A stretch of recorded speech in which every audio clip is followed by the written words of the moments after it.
You show whatever you need to show.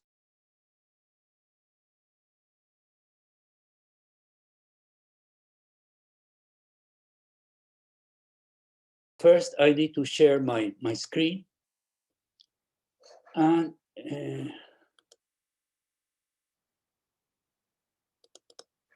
let's see if you can see me now. Okay.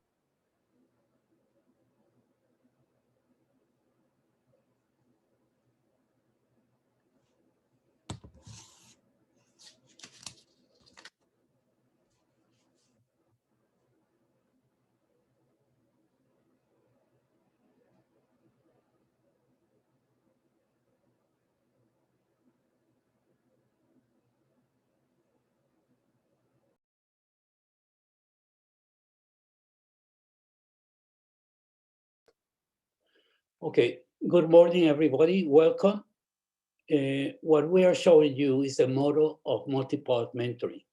We are multiple pathways, opportunities, and decisions. And we are having a web celebration for the classes of 17, 18, 19, and 20 of multi-pod mentoring. And I will explain why we didn't have this celebration before. We will have participation of our mentees, multipodians, mentors, and some friends who are joining us. First, I would like to go over the agenda with you. And after my welcome and introduction, saying something about the program, we will have 8 of our multipodians, 1 pair for each class, to make some presentations. And I know they're going to be very interesting because they came up with some ideas, and it would be, I mean, it's unexpected, I think, what they are going to do. The second part is the main course. We have 4 excellent speakers, and I'm going to be presenting, introducing each one of them in turn, but all of them are super experts and top people in the area of public health and global health. We will have a time for questions and answers, and I ask everybody, if you have any questions, as we talk, as we discuss, please send them via chat to Roxandra is going to be taking care of that. And finally, we will have a call to action by Jovana Ilkic. And after that, I would like to have a toast with everybody, to all of us. So at some point, please go and get a drink. Could be water, could be soda, could be wine, could be coffee, could be tea. But I would like each one of you to make a toast at the end and say it in your language. In Spanish, I would say salud. But that will be the end of the celebration. So without further ado, I'm going to start. You know, multi-pod mentoring keeps expanding and growing. It's a multi-country virtual program that focuses on professional and personal development for people, young people who are working or will work in the area of global health and human development. And there are people between the ages of 23 and 35. Our goals, the immediate goal, is to help these young people, these mentees, to strengthen their professional development, personal growth, and technical ability. But the second objective is what we want to have in the future, is to create a critical mass and collective intelligence network. And we have already started with that. And okay.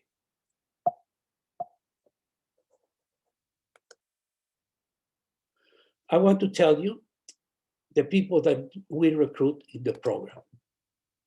First, the mentees are young persons seeking advice, guidance, and support of somebody who knows more, who has more experience, and who can help them, can guide them. And this is the way we do the selection, and this is what we want to get. When I talk about the mentee being the best among peers, I don't mean there should be Superman and Superwoman.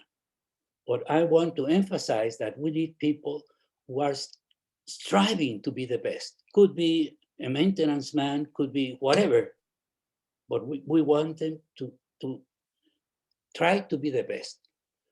Also, we ask them to be unique and to be extraordinary. We don't want normal people, because what we are trying is to help people who have the potential to become the leaders and high-level practitioners that we need to solve the problems of the 21st century.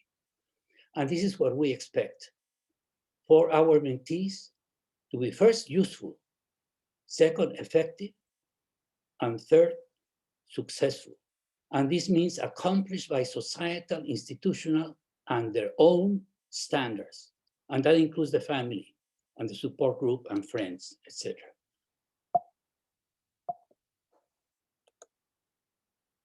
And our ideal mentors, of course, a mentor is a senior professional for whose hindsight a student or young professional acquires foresight.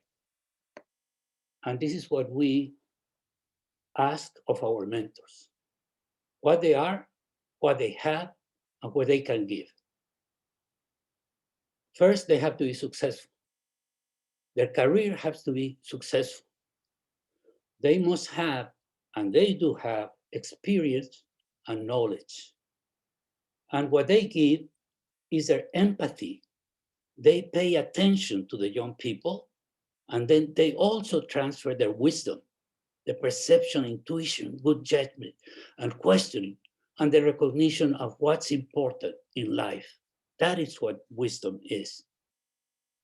And the way we do it, we have a curriculum that focuses actually in 3 different areas. One is the area of professional development. The know-how includes how to look for a job, how to do an interview, how to write your resume, etc., etc. But of course, we also have the technical and scientific knowledge. And for that, the issues will depend on what the mentee needs. Our mentors are the greatest intellectual asset that we have in the program. But you mentees, you are the raison d'etre of the program. And we also have, and this is very important because we look at you from all perspectives, as people and as professionals and as students and as anything that you are. The personal growth includes you have to know yourself, you have to be able to communicate, you have to be able to make decisions, etc., etc. And just to give you one example, recently, I think in September, we gave a webinar which was entitled Nine Questions About Your Future. And the first 3 questions were, who am I? What is my ikigai? The pathways. And main mentor Ron Anderson from Canada was in charge of providing some of the ways to approach those questions. The second area had to do with opportunities. How do I know what I want? How do I find? And most importantly, how do I get what I want? And Sue Griffey from the United States was in charge of presenting that part. And the final part of the model of our work has to do with decisions. How do you know that what you are getting is what you want? How do you choose when you have 2 opportunities, or 1 opportunity, or 3? And when should you choose? And that was an area I talk about. And those 3 areas are important because what we are talking about is your future. What is what you are going to become? When you are 80 and you look back, what will you have accomplished? I will give you a brief summary of the people in the program. We are now 40% women and 60% men among the mentors. And among the mentees, we have 75% women and 25% men. And probably one of the young persons can tell us why you think that is. And on the left side, you have 17 subregions with 102 countries and 19 time zones where our mentors and mentees were born or are residing. right now. The reason we're doing that is because we want people and we want countries that somebody in the program knows. And if you were born, if you grew up in a country, or if you're studying in a country, you know what's going on. And this is what we expected.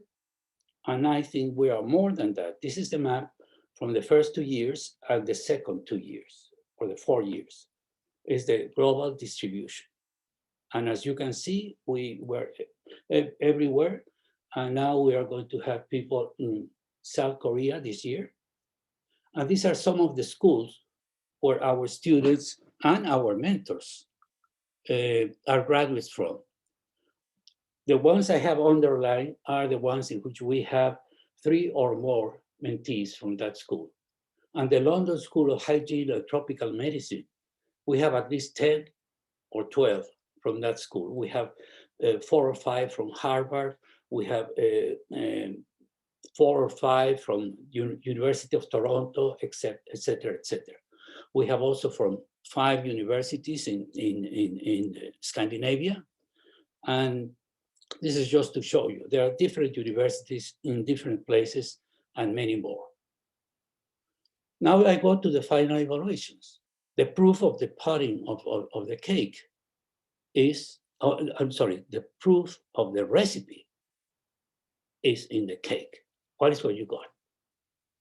The first 4 years, the program was found to be useful and effective, both subjectively and objectively.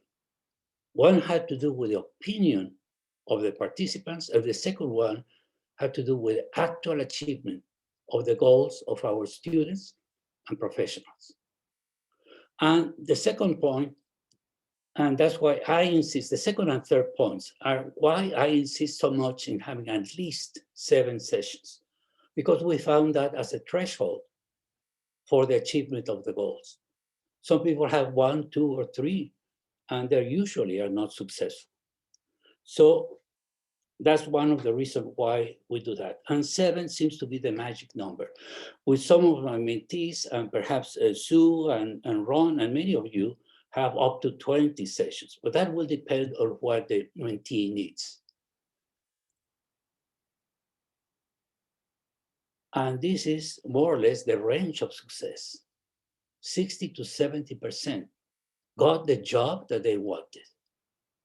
And then 60% found new career opportunities. People can have several goals, but very important, 80 to 90% identify the right career pathway. And this is one of the areas that are most needed by our young people. Many times they don't know where to go. And something that we are very, very proud of is that between 95 and 100% of our participants recommend their program to their peers and colleagues. And actually 71% or 70% of our mentees come through referrals or by direct invitation by the program coordinator. And also importantly, each year we have 10 to 15% of graduates, so-called graduates, that ask to return to the program. And some of them have been with us for the full 4 years, or 2 years, or 3 years. And here are a few SYP comments. I've just underlined and put in bold the main points. We adapt the program to our own needs. It's a change maker. Somebody had a successful application to start his career. Somebody said that MultiPOD helped so much that she wanted to introduce the program in her school in Bangladesh. Somebody gained self-confidence, one of the co-founders of the program. It's helpful for networking and to get insight into career paths from Bitarillo in Kenya, and a few more to enter the workforce. Doug from Canada, the knowledge of global health, success in the job interview, and understand his personality better. Kingsley from Nigeria. Sometimes we work on publications, finish thesis and get a master's degree, Lavinia from Romania, and then somebody from Australia that was able to integrate her personal experience into her professional worldview. And this is the one, the real one. These are the data, the hard data from each of the 4 years. They qualify subjectively usefulness and effectiveness above 80, close to 90%, from 87 to 93%. And I only took 2 of the goals, which the majority of our mentees want: to get the job or to get into a high level study. For example, Andrea got into the University of Örebro in Sweden. And here we have 56, 56, 56 for the first 3 years. And again, this is more than that because some of the applications, some of the answers, they get the next year, early next year. So in some cases, in some years it was 70%. We haven't done a follow-up of everybody. Recommendation, as I mentioned before, 95 to 100%. And the reason we delay this ceremony, this celebration, is because the first year that we offer the possibility of certificates, we had 80%, and now it's 93%. So that's an endorsement by our young people that the program is helpful to them. And that year, I was a little bit disturbed, I would say, that we only got 50% for studies and 57 for job. But that's the year of the COVID. And I forgot to think about the influence that that had over everything, not on the dynamics of our program, because we have been doing virtual mentorship for a long time. And now I would like to leave this to our young students and young professionals, our MultiPODians. But first I wanted to show you the certificate that was designed by Alexandra Mendez Guerra, and who also designed the banner that we use at the World Health Summit and the new website that we're going to say a few words at the end of the presentations. So without further ado, I will leave this in the hands of our MultiPODians. The first one is Alexandria San Jose, who is now working at PAHO, and she's also a co-founder of MultiPOD Mentoring. Alexandria? Hi, I'm Alexandria San Jose, and as Dr. Zacharias mentioned, I helped co-found this program in the beginning. I'm currently working as a malaria project support specialist at the Pan American Health Organization, and today I will be presenting the class of 2017, which was our inaugural class of this program. It consisted of 24 international mentors and 30 mentees. As Dr. Zacharias has already mentioned, in the beginning, the gender balance was a little more unequal than it is today in terms of the mentors were more men than women and the mentees were more women than men. And these 54 mentors and mentees were born in or currently working or studying from 47 different countries on 5 continents, which made our program one of the most culturally diverse and geographically extended programs in global health and human development. So this is the list of the mentees from the class of 2017. And today I will be speaking with Shirley Bejarano, one of the mentees from this class. Shirley, please introduce yourself. Hello, good morning, good afternoon, good evening to everyone. My name is Shirley Bejarano, and yes, I was part of the class of 2017 at a very crucial time in my career, and my mentor definitely helped me out through this decision. And yes, a little bit about my background. Originally from Colombia, now in the US. Now it's been most of my life here in the US.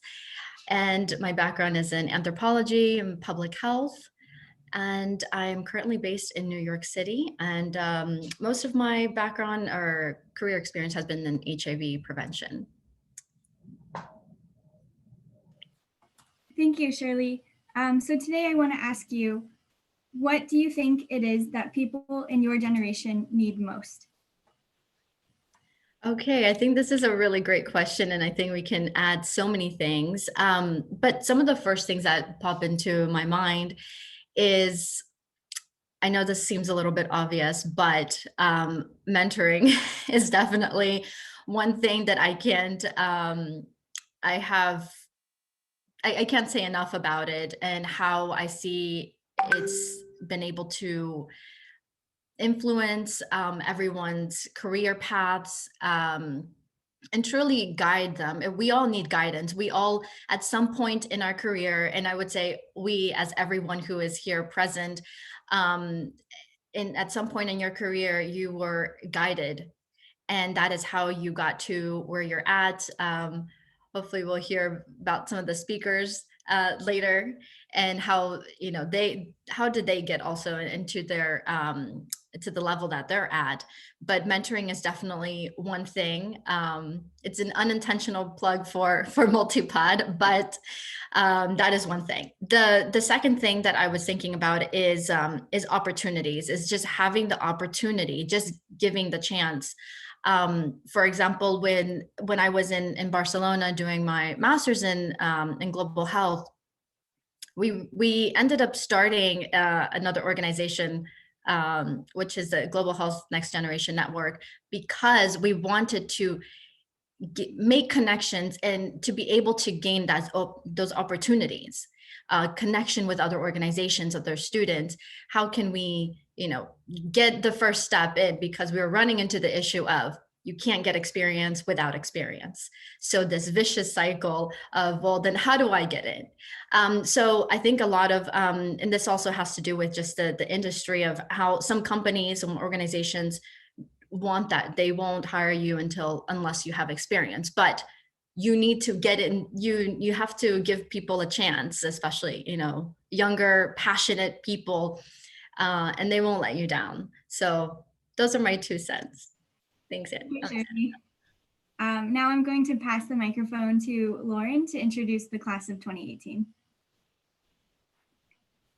Thank you very much. So I'm Lauren McDonald. I'm an epidemiologist with WHO based in Copenhagen at the moment and working on the coronavirus response. But I'm originally from Canada, and I was also part of the class of 2017, and then was so inspired by the program that I stayed on for several years after, as a member of the steering advisory committee and also as an evaluation and analysis officer. So in the class of 2018, which was the second year of MultiPOD, the demand exceeded our expectations, and the MultiPOD mentoring class consisted of 50 bright and enthusiastic mentees, a significant jump from the year prior. And the program made a special effort to recruit more female mentors, and that was successful. So now among the 45 mentors, 20 of them, or 44%, were women, and 25 were men, so 56%. Similar to 2017, more than 70% of the mentors are physicians. Among the 50 mentees, there are only 9 medical doctors, and the remaining 41 young women and men have been trained in the following disciplines. So economics, political science, informatics, multilingual communications, neuroscience, dentistry, nursing, microbiology, music, history, geography, all the way to sociology, life sciences, health systems, and environmental studies, among others. And I think this really reflects the growing multidisciplinary nature of public health and the need to bring in all disciplines and sectors in the efforts to improve health globally.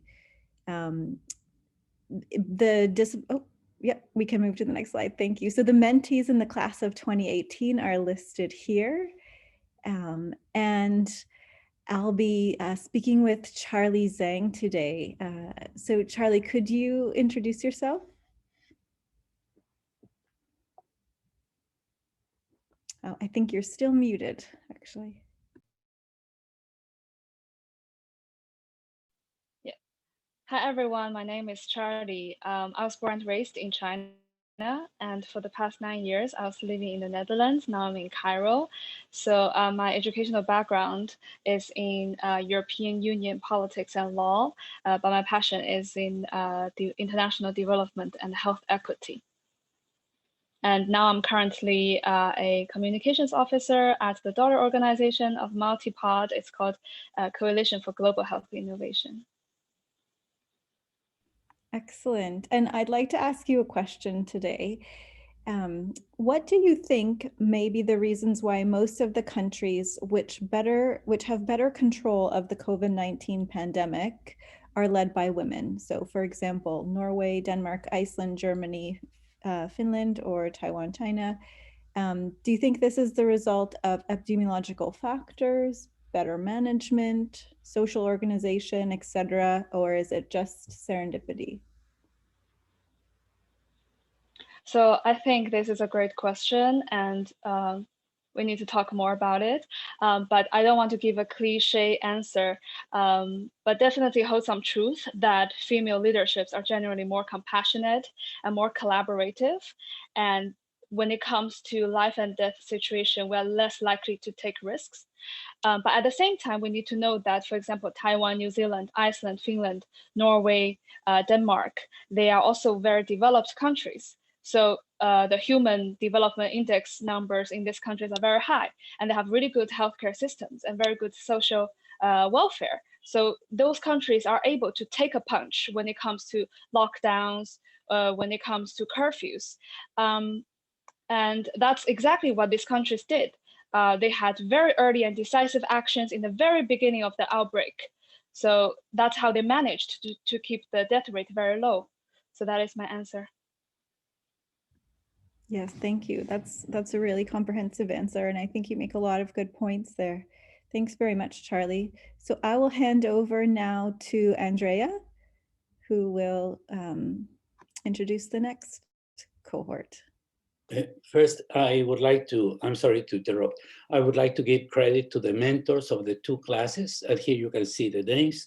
The main mentors have one or two or even more mentees assigned to them. And the mentor advisors help being the counselors or giving their expertise to the mentees who need that specific expertise in HIV, maternal health, or whatever the mentees need. In our program, this is one of the features that we want to emphasize, that you not only have your main mentor, but that you can consult with other mentors and even with your peers. Okay, thank you. Hello, everyone. I'm Andrea. I'm from Romania, and in the past 6 years, I lived in 7 countries. But currently, I'm settled in Sweden. I'm a PhD candidate in epidemiology and aging. I'm looking at trends in disability in the oldest old in Sweden and in Denmark. And I've been part of the 2017 class of MultiPOD. Today I'll tell you a bit about the class of 2019, where we had 47 students and 41 mentors, which were studying at most world-renowned academic institutions such as London School of Hygiene and Tropical Medicine, Maastricht University, Karolinska Institute, Harvard, and others. Out of the 88 of the mentors and mentees were fluent or were speaking 48 languages, and 40% of them spoke 3 or more. I'm sorry that I'm a bit nervous.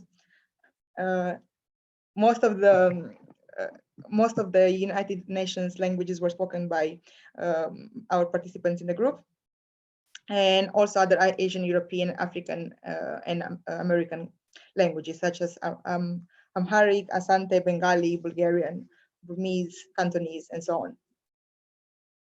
Now I will show you the list of the mentors of 2019, of mentees, sorry.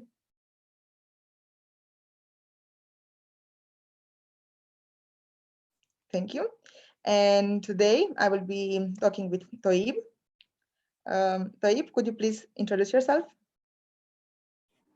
Hi everyone, I'm Toib. I'm speaking from Lagos, Nigeria today. I grew up in Nigeria, studied physiology for my undergrad, and then had an MPH in the UK I interned at the WHO in Geneva, and then I currently work as a consultant with NCD Alliance. My background largely has been around medical sciences, and now I work around non-communicable diseases. Thank you. Thank you, Dave. I have a question for you. How do you think that African countries have dealt with the pandemic so far? Thank you. That's a really nice question, which everyone usually tend to ask me when I'm in these meetings. I think that the first thing to note really is that a lot of African countries have done well. People have not recognized that. We talk a lot about New Zealand and Taiwan, and if we look at their population to the number of cases that they've had, there are a lot of African countries that have similar figures. So it's not like the COVID cases don't exist. I mean, Nigeria, a country of over 200 million people, we've had about 128,000 cases. So the cases do exist, which comes down to about 0.06% of our population. Similar figures with New Zealand, where we have about 0.05% of their population. So yes, some of the countries have done well, and then there are countries that have actually struggled really with the pandemic. So like that's it broadly, but in terms of specific, I think that we can also speak to the fact that a lot of African countries have had experiences with infectious diseases. So like they've had some built network before, so they were not starting from zero like some countries.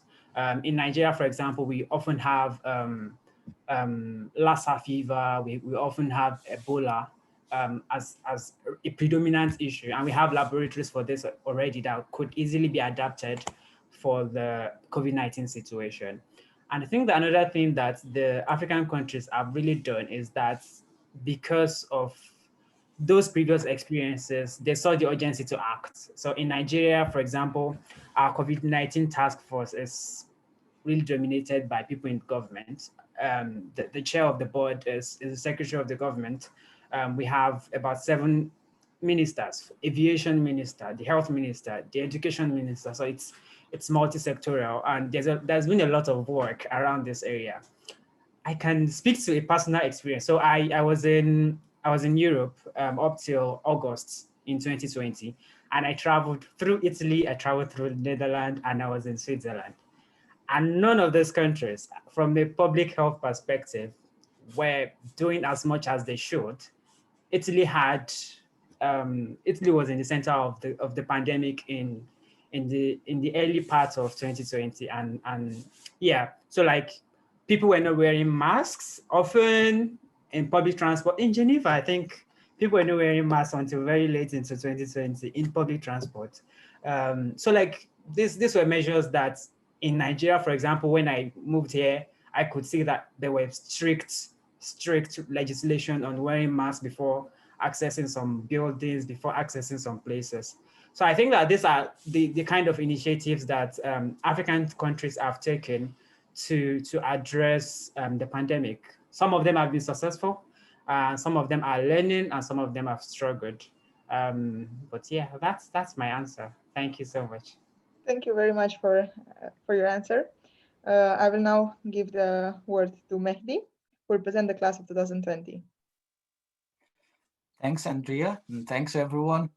So my name is Mahdi Abdulwahab. I'm from Egypt originally and now in the Netherlands. I work in the Royal Tropical Institute as a coordinator of the Master in Public Health. I coordinate several courses, and my favorite one that I just built recently is on mentorship, and it was mainly inspired by my experience with MultiPOD. I had joined the class of 2017 and graduated in 2018. And right now I'm part of the steering committee, which always inspires me to be among the group. So I'm presenting class of 2020, the last class, just the 4th year. It's the biggest class so far with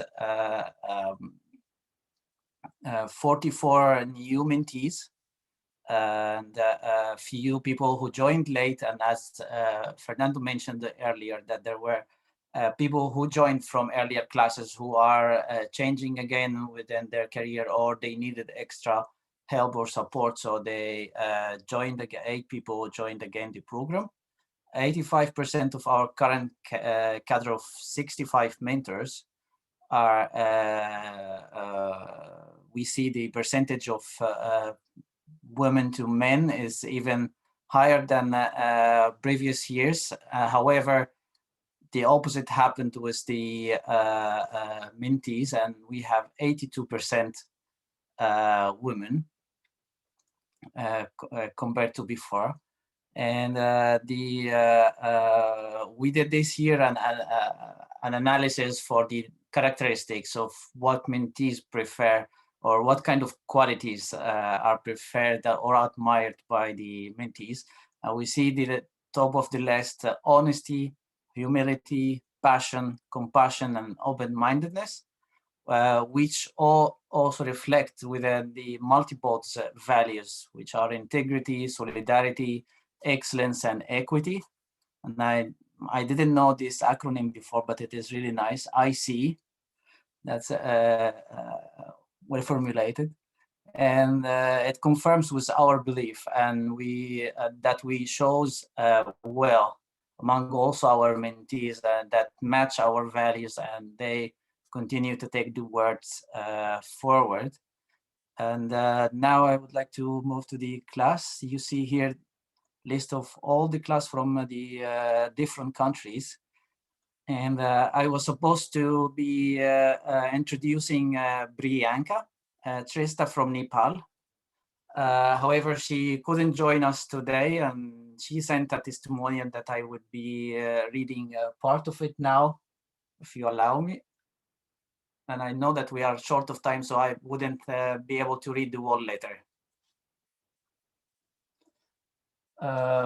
So she had talked about the how she came to the program in a crossroad in her career, and that she was glad to have found MultiPOD mentoring. I had just finished my job in Colombia and had come home with some unanswered baggage of thoughts on what to do next. Often in the global health field, we have diverse career options, but sometimes choosing the best possible for you could be a bit daunting. This is exactly where you need a mentor to not necessarily choose a path for you, but guide you through your thoughts and actions in order to make the most appropriate decision for yourself.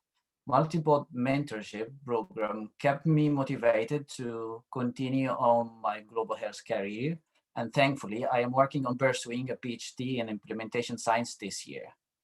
I am happy that I was part of the 2020 cohort, and I would like to strongly encourage other individuals to join the program as well.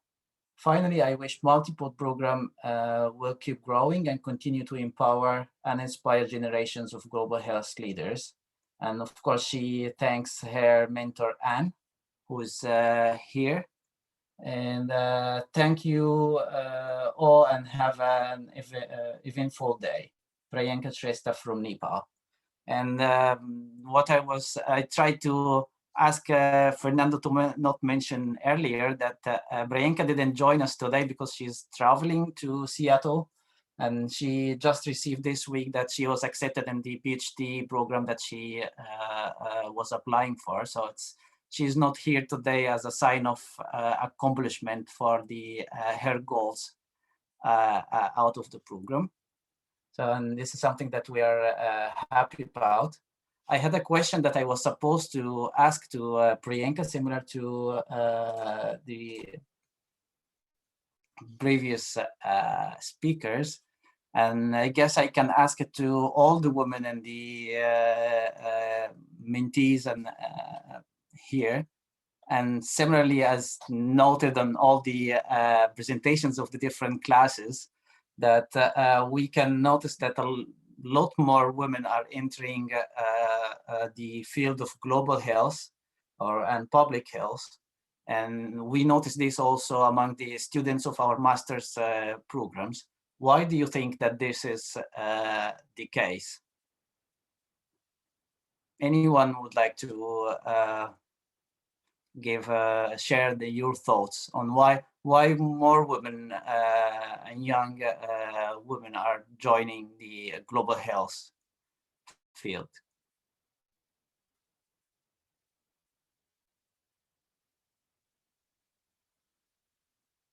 Hello?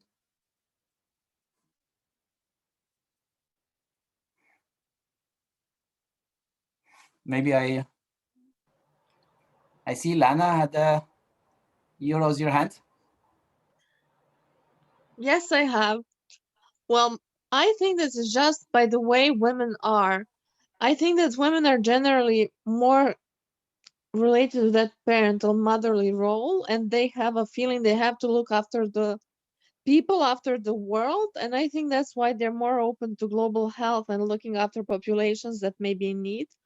Taking Africa, for example, there's a lot of need there for many resources. In Western Europe or in North America, we have no idea what's going on, but in Africa, things may be far worse, and women will be more willing maybe to take up that role, whereas men will be more interested in business. That's my interesting. solely psychological idea. Yeah, thanks for sharing. And yeah, it resonates with yeah, what we can see or what is expected. Sabrina Ebert. Yes. Hi, everyone. So I think I'm not going to touch upon why women are working in global health more, but rather that I think it's really important that we have so many female participants, at MultiPOD mentoring, because I mean, previously you were asking why we had so many mentors, male mentors, actually in the program. And I feel it's kind of really time that we have more female staff at higher positions, gaining more experience, more expertise, climbing up the ladder, breaking through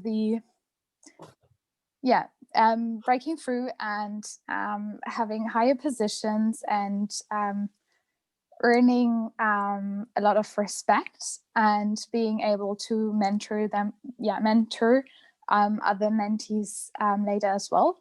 So I guess this mentoring program is also an opportunity for young female leaders to actually lead and guide others at a later stage. So I feel it's quite an opportunity to have such a strong female group within MultiPOD. Thank you. Thank you. Let me say a few words about the mentors. Thank you. Lana is calling us from Croatia. And where are you? I know you are from Germany, Sabrina. Where are you calling us from? Yes, exactly. Yeah, from Berlin, Germany. Okay, great. So I also want to give recognition to the mentors of 19 and 2020. And the reason we do that is because the achievement belongs to the mentees, but the success belongs to both the mentee and the mentor. And we are very thankful for that. And also because in 2019, we had as special MultiPOD advisors, Greg Martin and Julian Kickbush, who are two of our speakers today. So without works.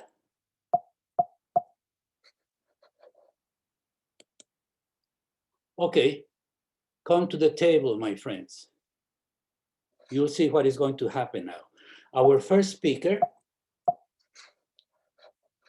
I don't know why this is not working, is Jane Delgado, who is also the main sponsor of MultiPOD Mentoring, and for which we are very thankful. She has a tremendous, really big series of accomplishments. And I could use 3, 4, 5 slides just to present what she's done in her life. But she's the president and the executive in charge of the National Alliance for Hispanic Health. And the Alliance takes care with all the members of 15 million people in the US. is really a large organization.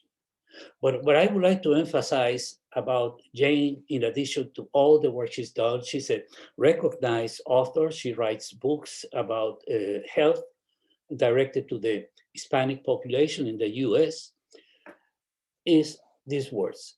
She works to reduce the lag between scientific discovery and actionable information for people. So she's a transformation agent by giving information and knowledge to the people who most need it. And she's a psychologist, not only of individuals, but a psychologist for populations. And what she's done is amazing. You can read among the 10 Hispanic pioneers in medicine, Doctor of Letters, Latino leaders, most influential Latinos, and then the Harvey Wiley Award from the Food and Drug Administration. That's the highest award given to a civilian. And she worked with the equivalent to the Ministry of Health of the United States. And she was the force and one of the participants in writing and preparing the report of the Secretary's Task Force on Black and Minority Health. And one thing that I didn't know about Jane, whom I have known for almost 30 years, and this is going to be a surprise for you, and you are going to be even more thankful. She was the children's coordinator for Sesame Street, a program that taught my daughters how to read, how to count. And that is all over the world, in many countries in the world. So Jane, please, the space is yours. Let me stop sharing. Okay, I just took myself off of mute so I could say thank you for everyone for being here and thank you for inviting me. You know, from everything I have seen and heard, there's no doubt that mentors, mentees, femtors, and femtees have benefited from MultiPOD in many ways. You know, when Dr. Zacharias invited me to be with you, I wondered what could I share with you in 6 minutes that could be helpful. So I'm going to use my New York way of speaking, and I'm going to talk very fast because I decided to focus on the most important asset that the program has, and that is you. By giving you some of my personal views on how best to organize your life. As you know, organization is essential to accomplishing anything. That's why we make lists, we set goals, we check things off. You organize your work and your non-work life. You set things up so you can do what you have to do and what you think you ought to be doing. Organization is something which is concrete, visible. It underlies everything we do. And believe it or not, in how you do it, there is some principle. The organizing principle that many of us have used has been that concept of work-life balance. I was often told that if I organized myself well enough, I could have it all. I'm not sure what all meant then or even now, but it sounded like something I should want. And the paradigm for work-life balance, I got to be honest, never seemed to meet my needs. It seemed hollow, and it just wasn't my experience. Other people found this to be empty. And, you know, life is not a seesaw. As a result, this concept of equilibrium and balance ended up with people having a double life, a work life and another life. But life is life, and we cannot split ourselves up and still be true to ourselves. It was clear to me from way back that I needed a different organizing principle as my work and life were evolving. Technology and the demands of the people we serve required 24/7 access. Our values about our work and non-work life were also changing as technology changed. We thought that the internet had changed everything. Then COVID came and put booster rockets on the need for us to recalibrate how we organize ourselves. Work-life balance became impossible as it all blended together. We had to learn to work from anywhere, not just from home. We had to set new hours, make time for the people dynamics. And by people, I don't just mean family, I mean everyone in our lives. All that had to be reconsidered. And that kind of compartmentalized existence was no longer possible. So to be successful as professionals, as people, as human beings, we needed to find something which would help us adjust to a new ebb and flow that was dynamic and cohesive. The result for me was a model that is very different. And I call it healthy integration of work and non-work. It's not work and life. Work is life. So it's work and non-work. That means coming to terms with your values and integrating work and non-work to weave your values throughout the day. Living your values transform meaningfulness into a new organizing principle. That's why when Dr. Zakaria said, well, what are you going to talk about? And I said, I'm going to talk about meaningfulness as an organizing principle. And he must have thought, what on earth is she going to do? But anyway, that means that the outcomes of your actions in all aspects of your life reflect your values. So how do you start to use meaningfulness as an organizing principle? There are three things that I keep in mind. The first step is the first one is something that many of you have responded to. You start with humility. The mistake we often make is believing that we know the path we must take or that every action has to have a certain route. The reality is that no one is that good at predicting the path that they will take. And that is not bad or a sign of failure. It is human. So life and experience changes and everything can change in a moment. So humility means we recognize our mistakes, try to correct them, and avoid making them again. So start with humility. The second thing is you have to know that what you do matters. It does not mean that every action you take will be glorious or important or even fun. Oftentimes, what you do may be repetitive, boring, or the last thing that you want to do. Sometimes, and all of you know it, it will be months, years, and then suddenly you can see how you have made a difference. It all becomes meaningful in that instant, and you smile, knowing that, wow, all that other stuff I did really didn't matter. The third thing is that you hold on to simple yet paradoxical truths. You make your plans, understanding that you can't always follow plans. You set goals and allow them to shift with new realities.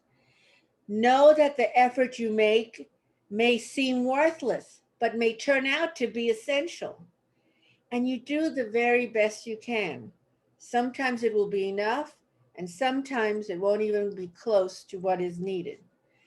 By every measure, we know that meaningfulness is at the core of a full life. You know, you look at all these studies as to what people live the longest and who are the happiest. Meaningfulness comes up right on top.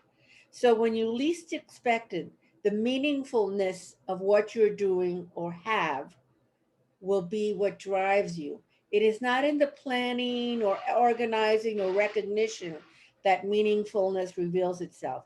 It is by living your values and doing what needs to get done for the meaningfulness of your integrated life. That makes it evident. In closing, I want to emphasize that using meaningfulness as an organizing principle means that you do what needs to get done because your values are integrated throughout your life. And because of that, what you do will make a positive difference. And I could tell you the reason I ended up casting the children on Sesame Street was not because it was the job that was offered at the time, but I realized that that was more in keeping with what I valued even then as a younger person than another job that was offered at the time that paid a lot more money and seemed a lot more glamorous. So you make the choices based on your values. I didn't realize, now I can look back and say, oh, I made all my choices based on values. But really, that is what should drive you, because in the long run, it is also what will sustain you. I hope I stayed to my 6 minutes. Thank you very much, Jane. You not only made us think, but also made us feel. And it was really, really an excellent presentation. I'm going to share my screen because the next speaker, okay. The next speaker is somebody that everybody should know too, Julian Kikmush. He's the program director of the World Health Summit.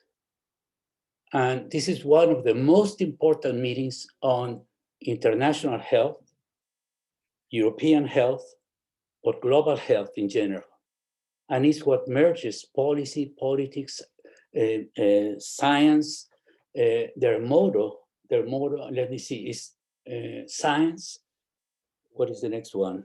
There's one, policy, but he will remind you of that. But Julian has a very, very rich life, professional life, working for the Red Cross, working for the Masambo Fund. You can read all of this, all the accomplishments that he's had. He included, he worked with the Fulbright Commission, the Yale Bioethics Department, the Gates Foundation, and the World Health Organization. And what is important is that he has degrees in public policy, philosophy, and political science. And again, I will try not to embarrass him, but he is the prince in a dynasty of thinkers, philosophers, and doers who care for people and the world. So, Julian, the floor is yours. Thank you.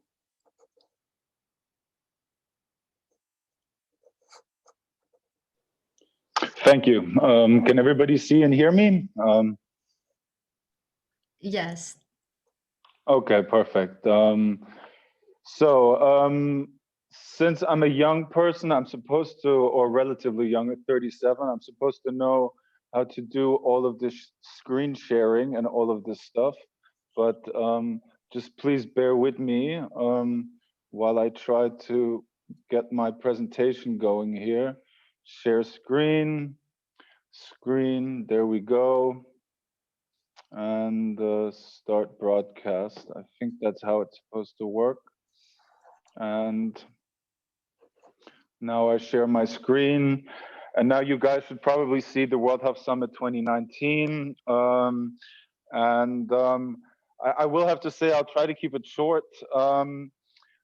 First of all, I don't want it to seem like, in comparison to the other speakers here, and thank you that I'm part of this illustrious round, that this somehow seems like an advertising role for the World Health Summit. Because of course, you know, the focus here is on the mentees and the great program that Fernando and everybody else has set up here. The reason why I'll be talking a little bit about the World Health Summit is, of course, we managed in 2019 for the first time, I think, to really bring together MultiPOD organization and participants together on the ground to be able to really meet in person, and then also to connect with all the other youth organizations that are, of course, represented at the World Health Summit. So kind of my focus will be on that. Also, of course, because this means that there's an open invitation from my side for those who are interested in participating, in having more involvement, to please ask for my contact information to either Fernando or to Shirley, and I'll be sure to add more information to this.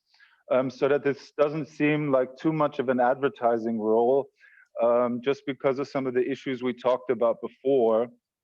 It made me think, especially because we were talking a lot about, you know, the importance of diversity and especially women's rights.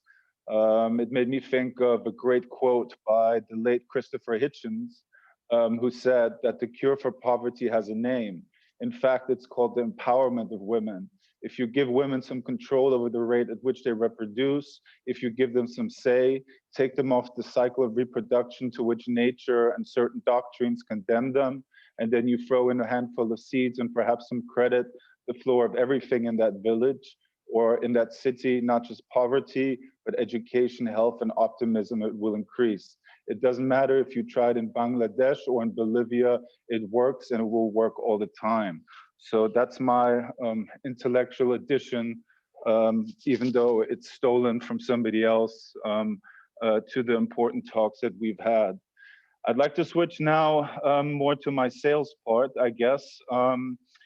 The World Health Summit 2019 was still held traditionally. So as you can see, we have 4 patrons,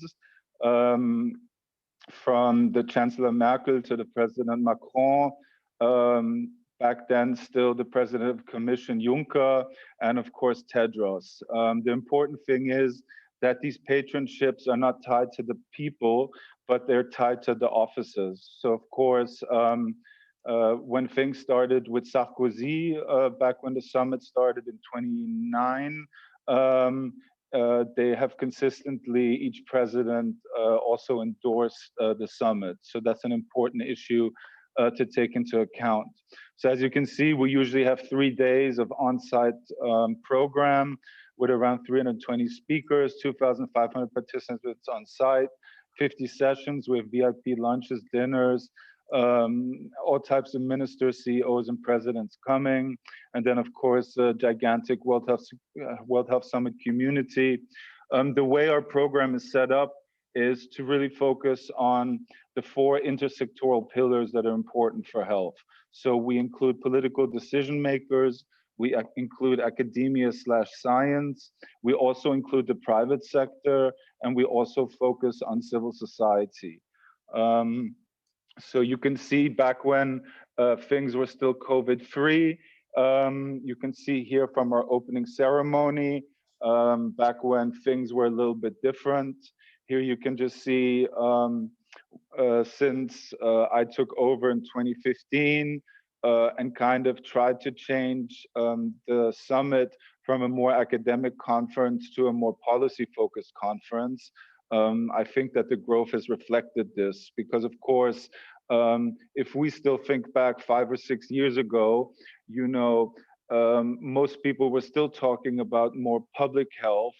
And it's more, I would say, first in the last 5 to 8 years that the concept of global health and also kind of seeing global health in the concept of health in all policies has grown, and that therefore, you know, really focusing on the policy aspect and the importance of intersectoral action is something we've tried to do. You can still see here from the participants sectoral affiliation, that of course there's a more stronger representation from academia/science.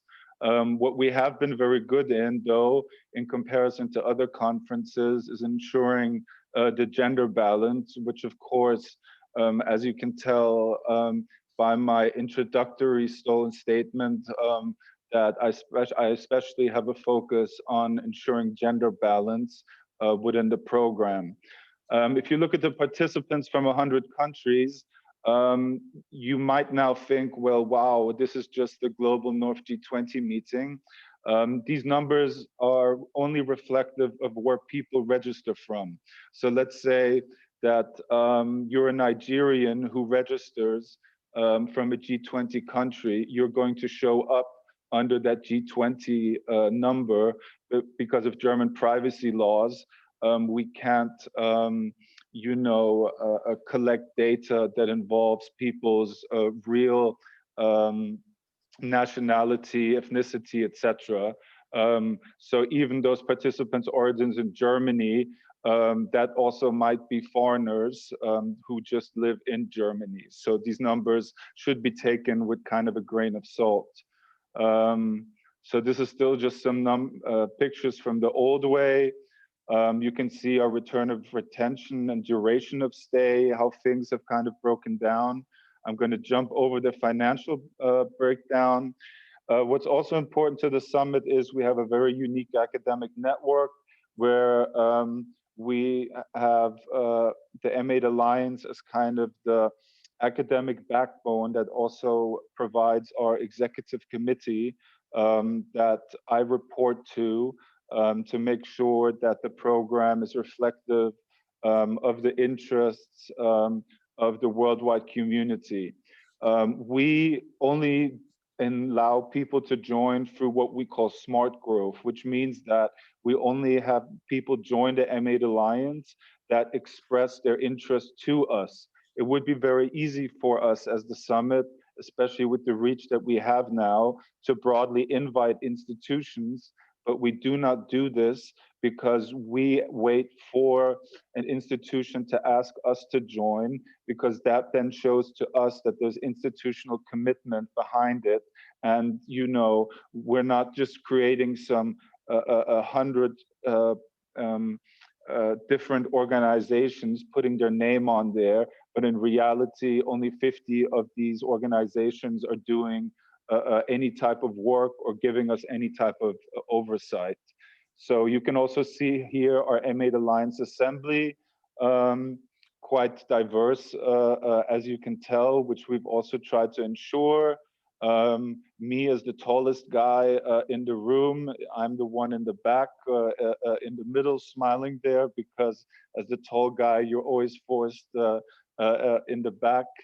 What's also important is that we have regional meetings. So the World Health Summit meeting in Berlin is always the international meeting. Meanwhile, what we do is have the regional meetings in different places around the world. You can kind of see here the evolution of the World Health Summit. We do all of this with a very small team, as you can tell.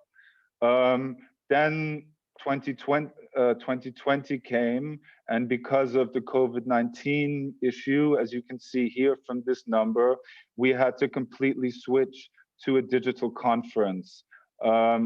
So all of this here, if you're also interested, you can see our sponsoring partners here. We of course have private sector part, but we do a 33% model for our funding. So 33% of our funding comes from the private sector, 33% comes from federal and local German government, and 33% come from academic research institutions and organizations like the Gates Foundation.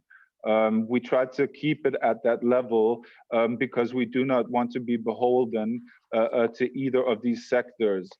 This type of funding then also allows us to pay for the flights and the hotels for the members from civil society who would not be able to join otherwise, and to also give financial assistance to members from the Global South who usually could then not afford to attend a conference in the Global North. So kind of taking out of the pockets of the rich that are able to invest in such a conference, we're kind of able in a Robin Hood manner be able to ensure that the World Health Summit truly represents the world part of the Health Summit that it has in it. This is just the program from last year, just maybe interesting for you. These are impressions how it is to run a completely digital conference. If you look at the left picture, somebody took a funny picture of me directing everything in the middle while the 6 rooms are there. And yes, I have my feet up, so it's a little bit embarrassing, but that's the picture that the media team chose. Here you see some of the impressions. So for the opening, we had von der Leyen, Guterres, Steinmeier, Tedros, and members from the private sector speak. And of course, also what we had at the time through our close ties to the private sector is ensuring that all the staff who were on site, since we didn't have speakers on site, that we had live testing every day done so that we could also ensure the health and safety of everybody involved with this. The only thing, I'm nearly finished, sorry if I'm going over my time. The only thing I would like to show to you is the draft of the program for 2021, where we will have 6 core topics. First of all, you know, when it comes to vaccines at the moment, everybody is focusing on programs like COVAX, or either they're focusing on their own national interests in global health. What we're trying to do is center the discussion around vaccines under the greater aegis of the topic of moving towards health as a global public good. And what better way to do this than to do this about how we're dealing with COVID vaccination. So to kind of expand and combine the pragmatism of vaccination together with the humanistic goal of seeing health as a global public good and not seeing health as some kind of economic trade-off, you know, that you probably hear from a lot of people, well, you should invest in health because then you have more productive workers, etc. I mean, the global health movement, in my view, needs to remain an idealistic movement that does the things that they do motivated and idealistic, and not in order to become complete pragmatists who just want to help people become better workers in whatever area they find themselves in. We also have here expanding the role of the European Union in global health. This has to do with the fact that the EU is having a global health summit together with the G20 presidency of Italy. A core topic of mine that I put in here is the issue of the intersection of COVID-19 and mental health, which is very, very underserved issue that people are not dealing with. Also the global health community in general, I would put a big focus on this, that the global health community has not focused enough on the mental health issues arising from the COVID-19 pandemic. And really, there should be more focus on this. And this is why I put this here as the core. Of course, we need to have digital health issues as well. Pandemic. I wonder if this material just cost too. I'm sorry. I'm sorry, Julian. You are over the time right now, and what I would suggest is I would invite everybody. I would to attend the World Health Summit. As I mentioned before, it's one of the most important events on global health. And it will be a great experience for all of you who can attend. We are short of time, but remember that we started about 10 minutes late. So those of you who can indulge us, we still have two great presentations. Fernando, let me just say thank you to everybody, and I'm sorry for going over the time. My apologies, and thank you to you all. No. Okay, thank you, Julian. It was a very, very great presentation. And again, I invite everybody, or I recommend that everybody try to attend that meeting. I'm going to share my screen now.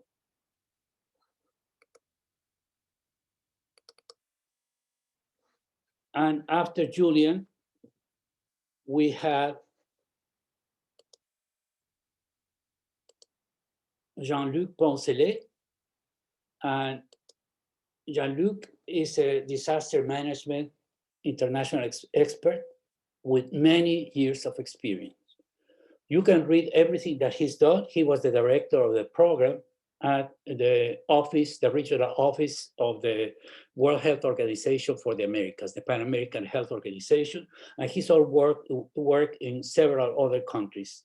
He's originally from Belgium, but he has traveled and provided technical cooperation to, I would say, more than 40 or 50 countries.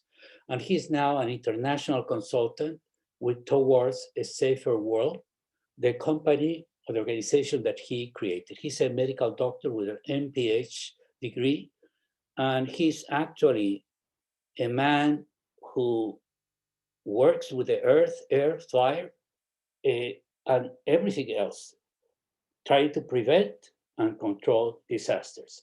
So Jean-Luc, the floor is yours, please. Thank you, Fernando. I will try to do the same as the previous one, to share my screen, see whether we can do that and whether you can see it. Here it is. Hopefully you can see this one.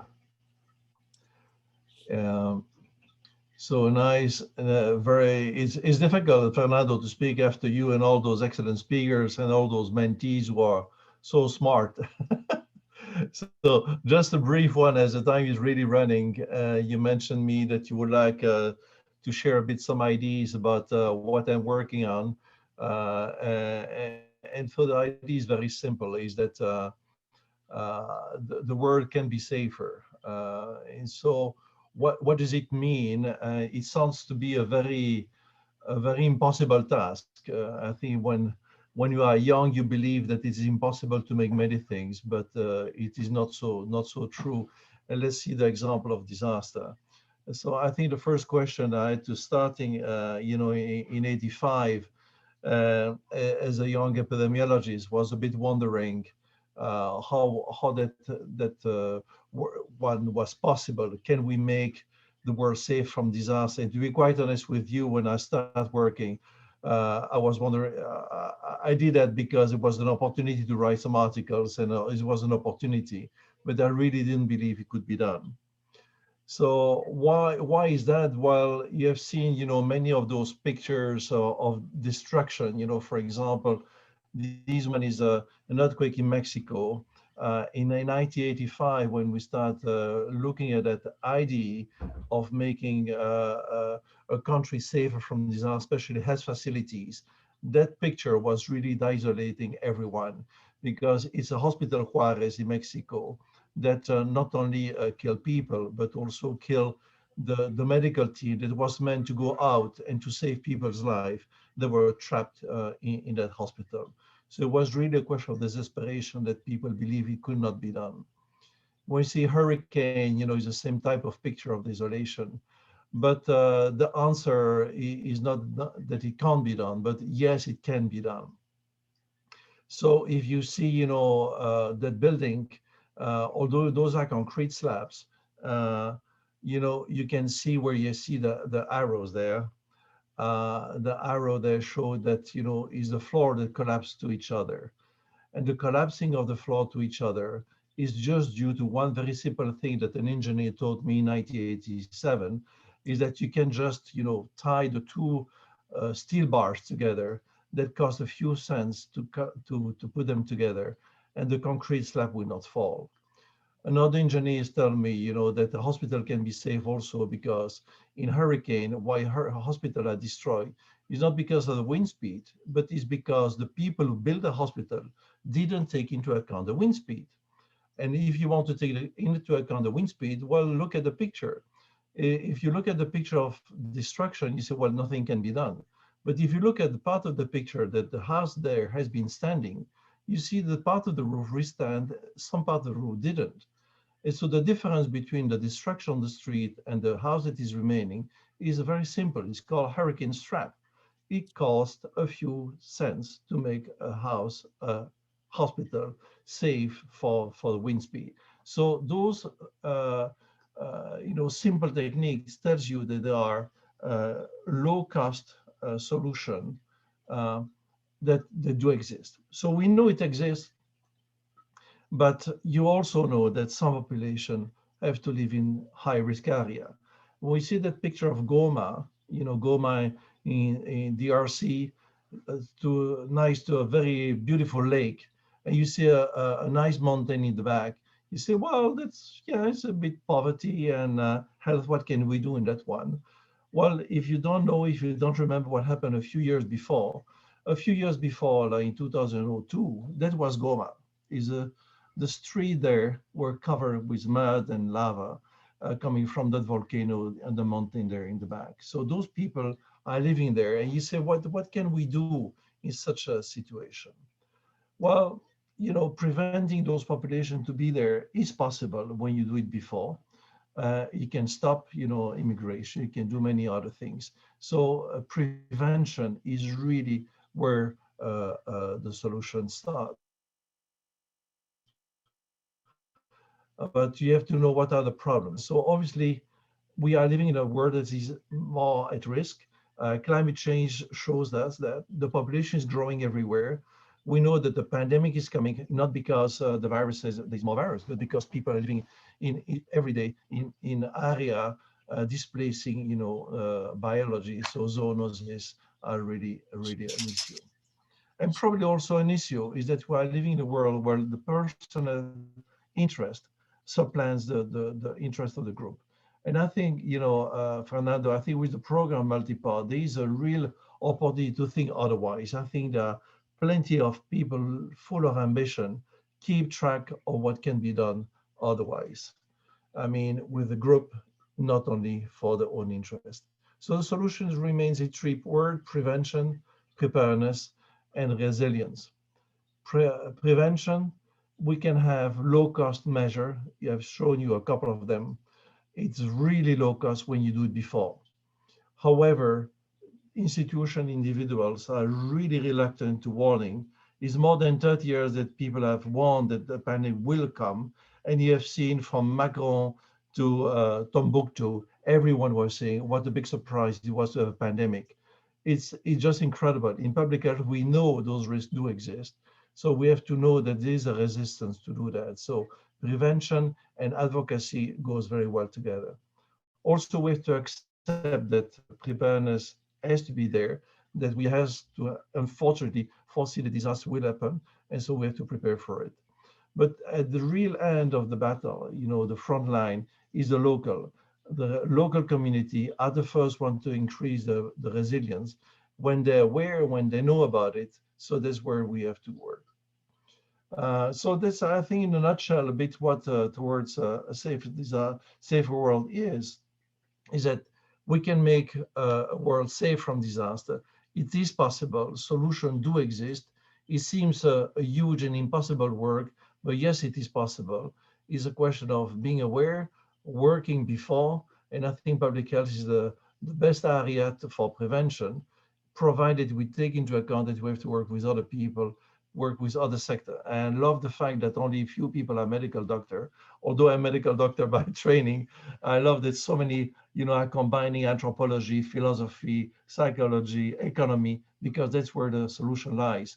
Disasters do happen because we are in a world of over-specialization, and we take into account that a physician, yes, has to be aware of what an engineer has to do, otherwise you will leave a dangerous hospital. Here are just a few words, Fernando and all the colleagues there. I will be very delighted to work more with, some of you or many of you. Working together is really the solution. Thanks to all. Thank you very much, Jean-Luc. And Jean-Luc is going to has kindly accepted to be a mentor this year.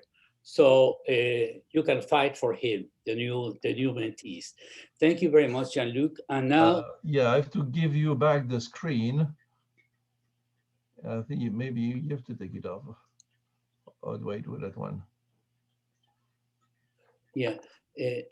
Okay. So I think I'm okay. Okay, good. Take it off. Okay.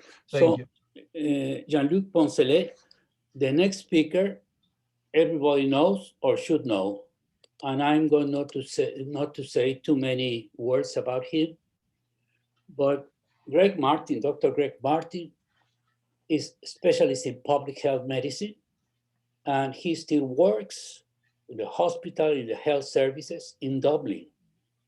He studied at the University of South Africa, where in addition to his medical degree from the University of Witwatersrand, that they call the WIT, I think, he then went to the London School of Hygiene and Tropical Medicine, and later on he was the head of science at the World Health Research Fund in London.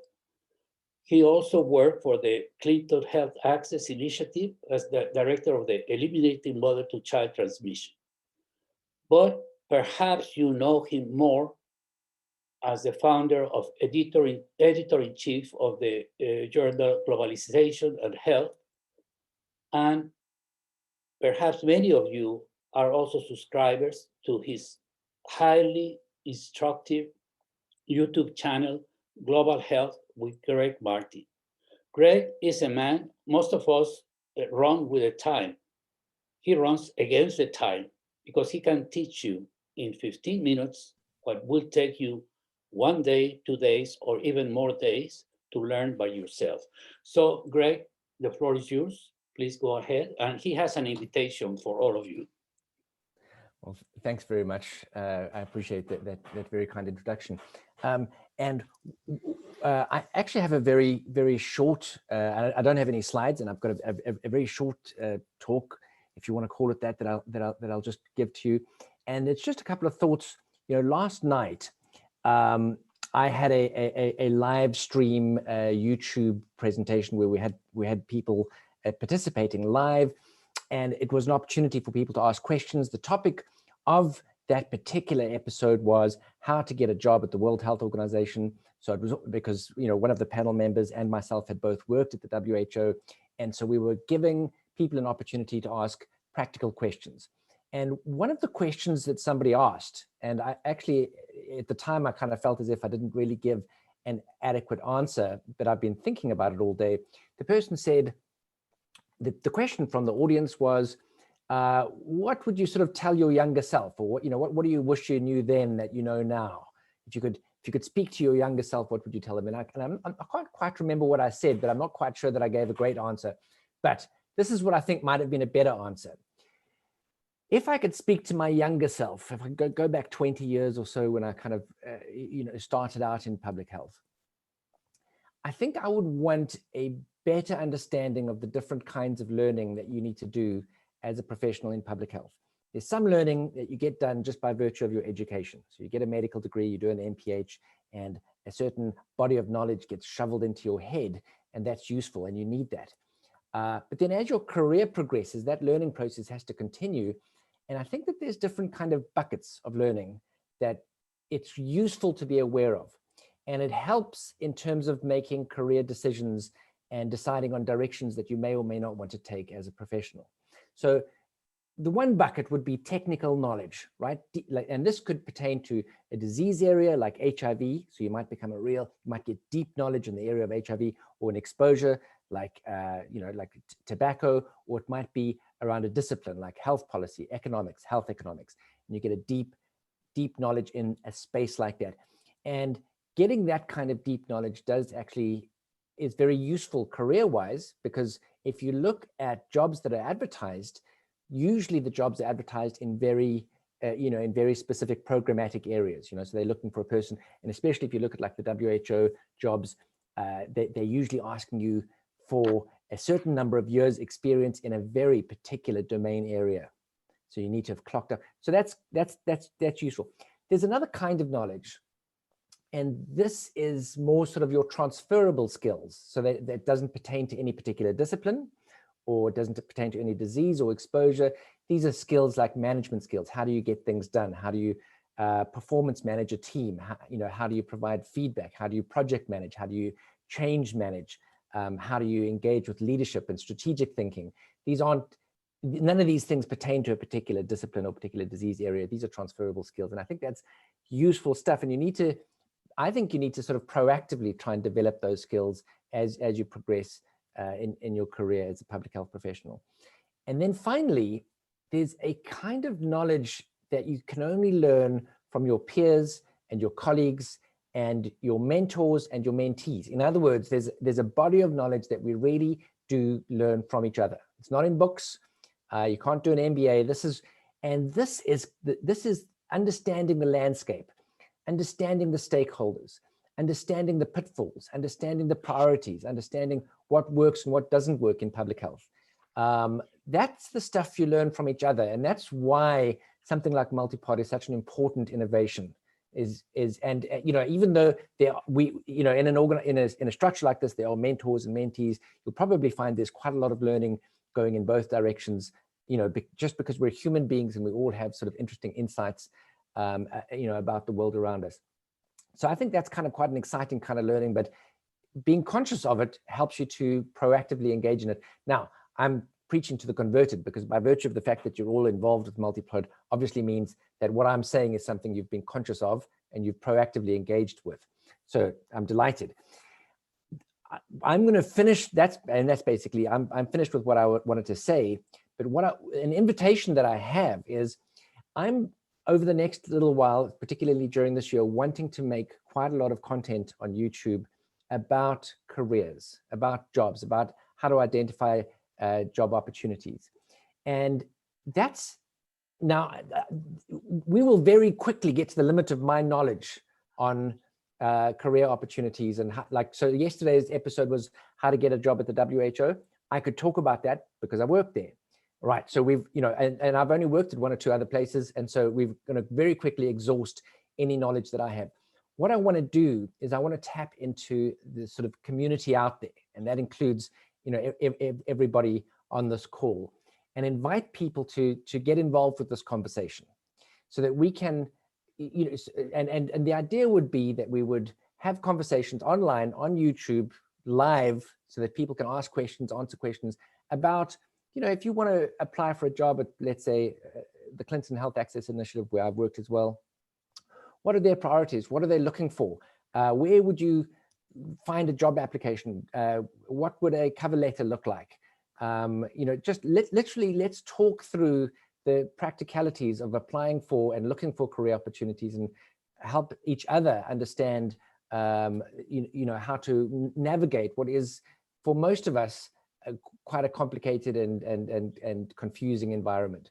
So if anybody would want to get involved with that kind of conversation and contribute and be, you know, part of a group that is sort of facilitating that, reach out to myself, and I'd be, you know, more than happy to connect in and touch base with you. Anyway, thank you for your time. Thanks for listening. Delighted to be here, and good luck. Happy 2021. Don't do drugs, always do your best, don't ever change. Take care. Thank you, Greg. Thank you very much. And this is something that MultiPODians should be doing. That's part of what the program is about. And one of our mentors, as you know, Sue Griffey, works on that. She gives workshops on precisely how to get a job. We also have in the resources section of our website a list of institutions and different job databases that you could use as a start. But I really, really recommend, again, strongly, that you join this initiative that Greg is. I don't think you are just beginning, because I have seen some of your talks about how to join organizations. So it's several years that he has that idea, but with the help of the MultiPODians, this can be something that could be really successful and useful for everybody, for your peers. We are over the time, and we have only one message that I would like Giovanna to give to all of you, that has to do with the second objective of MultiPOD. But I'm here. Hello, everyone. I just wanted to check, do I have like 4 minutes for the presentation or not? Yes, you do. Okay. And if they don't stay, that is their problem, because you are going to make a presentation of something that is really, really important. I will put Yeah, this and there will be hard feelings if they don't stay. as the background, okay? This is the live course of MultiPOD mentoring, and this is what we are planning. This is the first 6 years, and then we have the expansion from 2020 to 2029, the next decade. And in 2018, we tried to start a group called MultiPOD Young Thinkers and Innovators, but it was too early. We were not ready, or the group was not ready. So in 2019, Julian gave us space in Berlin to have people meet personally. And during that meeting, there was a planning meeting to start with the idea of having this kind of organization. Giovanna took the initiative, and they have now the name as a Coalition for Global Health Innovation. And this is what I wanted you to know. This is the second objective of MultiPOD mentoring. And this is really, really what I would like to leave all of you with, that idea to join the coalition. Okay, I'm sorry, please go ahead, Jovana, I'm sorry. Okay. Well, hello everyone. I'm Jovan Ilkic. I'm from Serbia and I have a background in pharmacy. And I'm happy and honored to be here, especially as a representative of the Coalition for Global Health Innovation, aka CGHI. Oh. So, as you already know, CGHI was created as a spin-off of a MultiPOD mentoring program at the World Health Summit in 2019 in order to fulfill their long-term objective. And in the second quarter of 2020, CGHI started developing as an independent group, aiming to become a separate organization, produce content, and initiate projects of its own. Basically, CGHI is a nonprofit committed to bringing innovative solutions to the field of global health and human development by building a think and do tank for early career professionals, making ideas into solutions together. After exploring our personal networks and listening to our peers from the field, it became clear that new professionals and students have many amazing ideas, energy, and enthusiasm, but they often lack resources and confidence to actually step on the path of idea realization. So, we, early career professionals, envision creating a platform for early career professionals within the global health and human development to realize their ideas and turn them into solutions through teamwork. Also, we aim to create a community where they are supported and empowered to develop their skills and gain experience through peer mentorship. So we can kind of increase innovation and global health together. We're putting an accent on building not just a think tank, but a think and do tank, because what we want to see as a result of this is action. So everything we do contains a call to action. And in that spirit, I'd like to use this opportunity to invite you to join our steering group. You may find more details on our website in the Work With Us section, and also to invite you to join our first event that will be held in 3 weeks. And it will be an open discussion about gender inequality and global health and what can we do as early career professionals to contribute to establishing equality and equity within the field. As you probably have noticed that we've touched this theme today.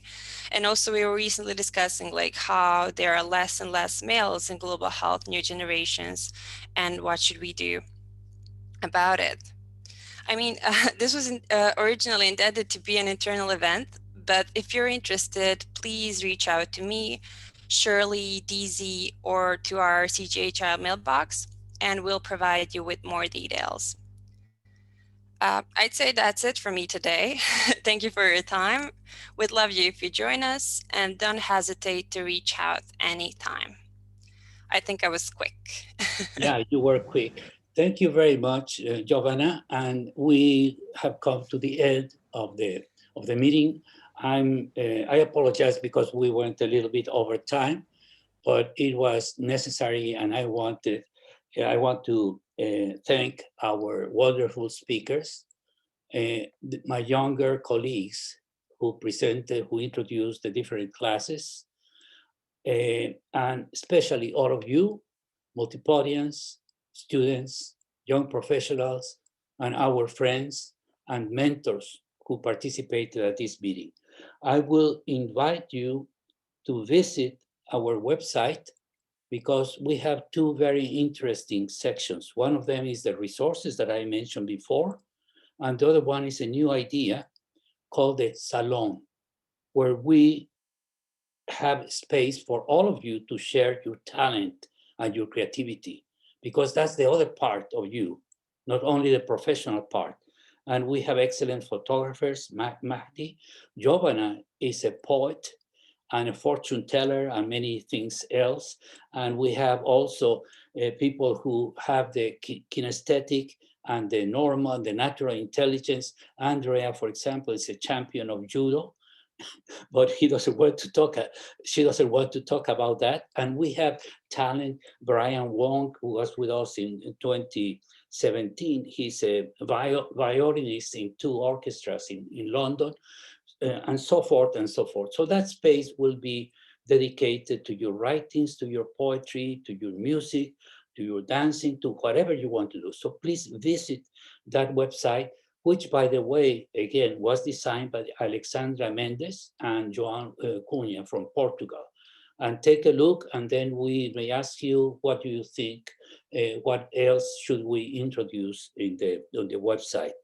We were going to have a toast for everybody. I was going to ask everybody to go and get a glass of wine, water, soda, etc. But I'm going to be the only one. Oh, I'm very good. If you have a glass, please lift your glass and let's toast to everybody, to all of us, for your future and your success and your health and your resilience during the COVID pandemic. And we wish you that 2021 and the next decades be very, very good for all of you and for the work you do for global health and human development. Thank you very much. And do the toast in your own language, please. Salud. Narok. Ganbei. Na zdravlje. Salud. Cheers. Skål. Thank you very much to all of you. Sante. Aisha Mazuri. Oh, okay, that was good. Aisha Mazuri. Okay, thank you. We're going to close now, and we'll be ready for next month. We will have a webinar that will be very interesting. Thank you very much, everybody. Thank you. Everyone. Thank you. Bye-bye. Bye. Bye, everybody. Thank you, everyone. Thank you so much. Bye.